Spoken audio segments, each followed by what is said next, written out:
Present situation Anvesh మీద తీవ్ర వ్యతిరేకత అయితే కంటిన్యూ అవుతుంది. నిన్న గూడా కరాటి కళ్యాణి మళ్ళీ పంజగుట్ట పోలీస్ హ్మ్. స్టేషన్‌కెళ్ళి ఆమె 2 డిమాండ్స్ చేసింది. ఒకటేమో ఐటీ యాక్ట్ ఇప్పటి వరకు 67 పెట్టారు. 69 గూడా పెట్టమంటుంది. 69 బెట్టితే ఆ ఛానెల్‌ని గూడా రద్దు జేయొచ్చు. ఏ హ్మ్. ఛానెల్ అయితే అతను మాట్లాడాడో ఆ ఛానెల్ గూడా 69 సెక్షన్ ఐటీ కింద ఇన్ఫర్మేషన్ టెక్నాలజీ యాక్ట్ కింద ఆ ఛానెల్‌ని గూడా బ్లాక్ చేసేయొచ్చు. హ్మ్. అది చేయమని ఆమె నిన్న ఎఫ్ఐఆర్‌లో 69 పెట్టమని డిమాండ్ చేసింది. పోలీసులు ఆమె డిమాండ్‌ని పరిశీలిస్తున్నారు. అలాగే బిఎన్ఎస్ సెక్షన్ గూడా కొత్తగా 106ని యాడ్ చేయమనింది భారతీయ న్యాయ సంహిత. అదేందంటే ఈ అకౌంట్‌లని ఫ్రీజ్ చేయొచ్చు. అంటే హ్మ్. ఏ ఆహ్, యూట్యూబ్ ఛానెల్ నుంచి అతనికి డబ్బులొచ్చాయో ఆ డబ్బులు ఏ అకౌంట్‌లోకెళ్ళాయో అవన్నీ గూడా యూట్యూబ్ వాళ్ళని వీళ్ళు అఫీషియల్‌గా అడిగితే యూట్యూబ్ ఇవ్వాల్సుంటది. హ్మ్. ఇచ్చినప్పుడు అకౌంట్ దీన్ని మళ్ళీ బ్యాంక్‌కి వీళ్ళు నోట్ రాసి బ్యాంక్‌లో అకౌంట్స్ ఫ్రీజ్ చేయొచ్చు. ఇలాగ నుంచి ఈ హ్మ్. సెక్షన్ యాడ్ చేయడం వల్ల చేయొచ్చనమాట. హ్మ్. సో, ఈడీ కూడా మామూలుగా జనరల్‌గా అలాగే చేస్తుంది. ఇప్పుడు జగన్ కూడా చాలా అకౌంట్‌లు గాని, ఆస్తులు గాని ఈడీ సీజ్ చేసింది. హ్మ్. అంటే చాలామంది ఏమంటే ఆరోపణలు ఉన్నప్పుడే సీజ్ చేయొచ్చంటే సీజ్ చేయొచ్చు. ఆరోపణలున్నా కూడా ప్రాథమికంగా హ్మ్. ఆధారాలు గాని కోర్టుకి సబ్మిట్ చేయగలిగితే కోర్టు పర్మిషన్‌తో సీజ్ చేయొచ్చనమాట.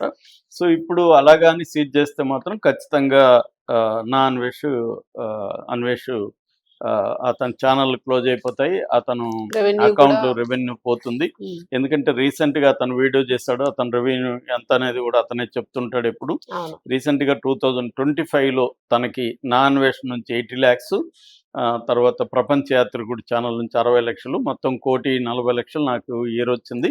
ఇందులో 40,00,000 నేను దాన ధర్మాలు చేశాను. ముఖ్యంగా బెట్టింగ్స్ హ్మ్. బాధితులకి నేను చాలా మందికి 2,00,000 చొప్పున ఇచ్చాను. అలాగే 40,00,000 ఇచ్చేసి నాకు ₹1,00,00,000 మిగిలిందని అతను 1 ఇయర్‌లో ఇంతొచ్చిందని జెప్తున్నాడు. సో, ఇప్పుడు గాని అది చేస్తే ఇతను బ్యాంక్‌లో గూడా 7,00,00,000 8,00,00,000 ఉన్నాయని జెప్తున్నాడు గదా! అది సీజ్ అయిపోతుంది. హ్మ్. సీజ్ అయిపోయినప్పుడు అది చేయలేడు. అట్లాగే ఛానెల్ సీజ్ అయిపోతే ఇంకా అతను మళ్ళా కొత్తదేదో ఉక్కిరిబిక్కిరైపోతాడు. మళ్ళీ అవును. కొత్తది బెట్టుకొని జేసుకోవాలి. దానికి ఇట్ టేక్స్ టైమ్. అవును. ఇప్పుడు ఏందంటే కాంపిటీషన్ పెరిగిపోయింది. అప్పుడు అవును. అతను స్టార్ట్ అయినప్పుడు అంత కాంపిటీషన్ లేదు. లేదు. హ్మ్. సో, ఇప్పుడు ఆహ్, దట్టు ఇప్పుడు నేటివిటీ ఉంది ఇప్పుడు గాబట్టి కనీసం ఒక 100 మందన్నా తెలుగు ట్రావెలర్లుంటారు. అవును. సో, ఆల్రెడీ వాళ్ళు ఎస్టాబ్లిష్ అయ్యుంటారు. ఇప్పుడు మళ్ళీ తను కొత్తగా జేసుకోనంటే ఇప్పుడున్న దీంట్లో ఫాస్ట్‌గా గూడా సబ్‌స్క్రైబర్లు రారు. హ్మ్. సో, ఇట్ టేక్స్ మళ్ళీ 1, 2 ఇయర్స్ పడతది అతను కోలుకోవడానికి. హ్మ్.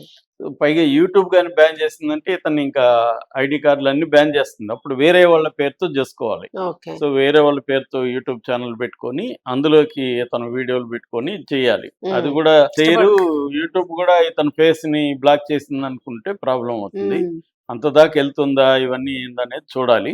హ్మ్. సో, ఏదేమైనా బీజేపీ వాళ్ళైతే సీరియస్‌గా ఉన్నారు. నిన్న గూడా తిరుపతిలో ఇతను ఫోటో బెట్టి, ఇతను పక్కన పంది బెట్టి, పందిలాగా అని జెప్పి ఇతన్ని కొట్టి, ఆ ఫోటోని కొట్టి, చెప్పులతో కొట్టి, తర్వాత నిప్పు బెట్టి, హ్మ్. ఇవన్నీ జేసి అక్కడ ఎస్పీకి గూడా కంప్లెయింట్ ఇచ్చారు. కేస్ పెట్టారు. హ్మ్. ఆల్రెడీ ఖమ్మంలో పెట్టారు. వైజాగ్‌లో పెట్టారు. ఇంక దాదాపు 10 చోట్ల ఇప్పటికి పెట్టారు. ఇంకా హిందూ సంఘాలు ఆగట్లేదు. అవును. ఎందుకంటే అతను సిన్సియర్ అపాలజీ అనేది ఇప్పటివరకు లేదు. చెప్పలేదు. సమర్థించుకుంటూనే ఉన్నాడు. నేను సారీ చెప్తున్నాను. నా తప్పైతే వినాయకుడు ఎదురుగా చెప్తున్నాను. నా తప్పైతే నేను రక్తం కక్కుకొని చచ్చిపోతాను. మీరు గాని నన్ను క్షమించకపోతే మీరు నాశనం అయిపోతారన్నట్టుగా శాపనార్థాలు పెడుతుంది. ఈ అవును. వరకు నేను తప్పయింది సీతమ్మని ద్రౌపదిని ఇలా అనడం నా తప్పనేది నిర్ద్వందంగా చెప్పి సారీ జెప్పాలి. అది చెప్పకుండా మళ్ళీ తనని క్షమించకపోతే మీరు నాశనం హ్మ్. అయిపోతారని చెప్పడం అనేది మళ్ళీ బూతులు కొన్ని వాడాడు. మళ్ళీ గరికపాటి మీద చాలా పెద్ద వీడియో చేశాడు. అవును. ఇదే తర్వాత బత్తాయిల పేరుతో బీజేపీ వాళ్ళని డైరెక్ట్‌గా అటాక్ చేస్తున్నాడతను. హ్మ్. సో, అందువల్ల బీజేపీ వాళ్ళు కావాలని బీజేపీ వాళ్ళని రెచ్చగొడుతున్నాడు. అంటే ఇతను నిజానికి అతను మామూలు వ్యక్తి. అతనికి కొంత డబ్బులు రావచ్చు, కొంత పాపులారిటీ రావచ్చు గానీ, అవును.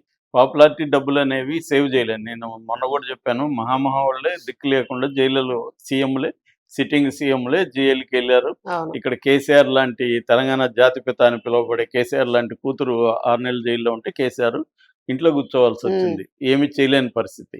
అంటే ఎప్పుడైనా గూడా పవర్ అనేది షిఫ్ట్ అవుతా ఉంటది. మన హ్మ్. దగ్గర ఈరోజు పవర్ ఉంటే అది రేపుండదు. రేపు ఇంకొకరి దగ్గర ఉంటది. పవర్ ఉన్నోళ్ళతో మనం ఢీకొన్నప్పుడు ఖచ్చితంగా మనం దాని పర్యవసానాల్ని అనుభవించాల్సుంటది. హ్మ్.